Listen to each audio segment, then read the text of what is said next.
নবপত্রিকার পঞ্চম উপাদান বিল্ব অর্থাৎ বেলগাছ। এই পবিত্র বৃক্ষটি প্রতীক হয়ে ওঠে দেবী শিবার, যিনি দেবাদিদেব মহাদেবের শক্তি স্বরূপা। বেলগাছের পাতা আমরা চিরকালই শিবের পূজায় নিবেদন করি, কিন্তু নবপত্রিকায় এই গাছটির মাধ্যমে পূজিত হন শক্তির ধ্যানমগ্ন রূপ শিবা, যিনি শিবের সঙ্গে একাত্মা অথচ স্বয়ং নিরপেক্ষ এবং অপরাজিতা।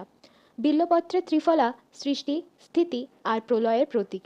ঠিক তেমনি দেবী শিবা হলেন ত্রিগুণময়ী, যার মধ্যেই গৃহীত সমস্ত শক্তির সমাহার।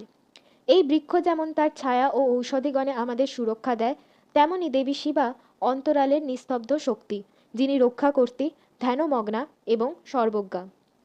নবপত্রিকায় বিল্ব গাছ কেবল প্রাকৃতিক উপাদান নয়, বরং এক ধ্যান শক্তির প্রতীক, যা আভ্যন্তরীণ স্থিতির পথ দেখায়।